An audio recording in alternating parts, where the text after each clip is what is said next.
सीखना कभी भी मन को थकाता नहीं है। सरलता सबसे उत्कृष्ट बौद्धिकता है। समय उसके लिए बहुत देर तक रुका रहेगा जो इसका उपयोग करेगा। वह शिष्य बेकार है जो अपने गुरु से आगे नहीं बढ़ता। मैं उनसे प्रेम करता हूं जो मुसीबत में मुस्कुरा सकें, जो संकट में शक्ति एकत्रित कर सकें और जो आत्मचिंतन से साहसी बन सकें। छोटे मनों का काम होता है सिकुड़ना, लेकिन जिनका हृदय मजबूत है और जिनकी अंतरात्मा उनके व्यवहार को स्वीकृति देती है, वे अपने सिद्धांतों का पालन मौत तक करेंगे। सबसे उत्तम आनंद समझने की खुशी है। यह मैं काफी समय पहले समझ गया था कि निपुण लोग शायद ही कभी पीछे बैठते हैं और चीजों को अपने साथ होने देते हैं। वे तो बाहर निकलते हैं और चीजों के साथ घटित होते हैं। जानना पर्याप्त नहीं है, हमें इसे लागू करना चाहिए। इच्छुक होना पर्याप्त नहीं है, हमें करना ही चाहिए। हमारे सारे ज्ञान की जड़ें हमारे अनुभवों में होती हैं।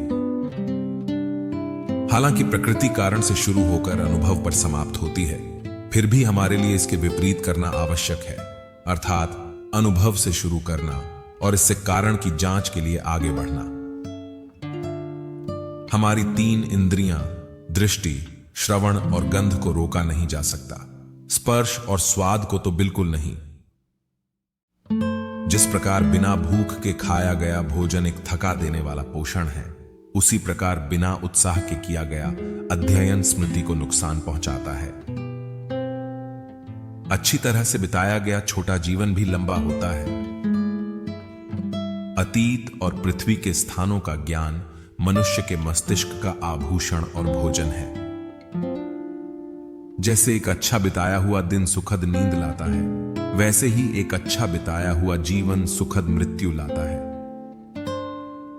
उच्च प्रतिभा वाले लोग जब सबसे कम काम कर रहे होते हैं तो सबसे अधिक सक्रिय होते हैं।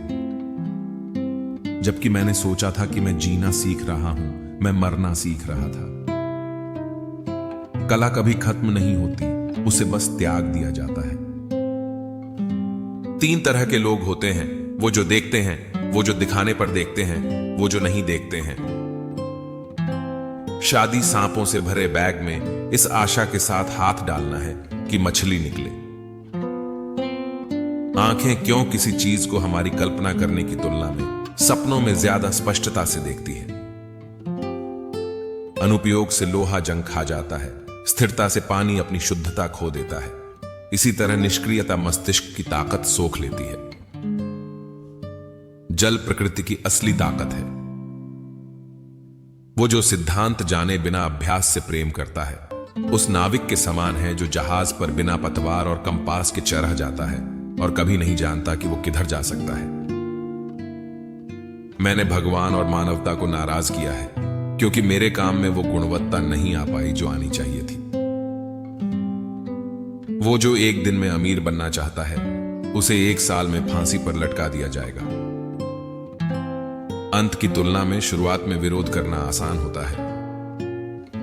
जो आप नहीं समझते, यदि उसकी प्रशंसा करते हैं तो बुरा करते हैं, लेकिन अगर निंदा करते हैं तो और भी बुरा करते हैं। जीवन बहुत सरल है। तुम कुछ काम करते हो, ज्यादातर विफल होता है तो वही कुछ काम कर जाते हैं। तुम वही कुछ और करते हो जो काम करता है। अगर वह बड़ा काम कर जाता है तो दूसरे तेजी से उसे नकल करते हैं। फिर तुम कुछ और करते हो। ट्रिक कुछ और करते रहने में है।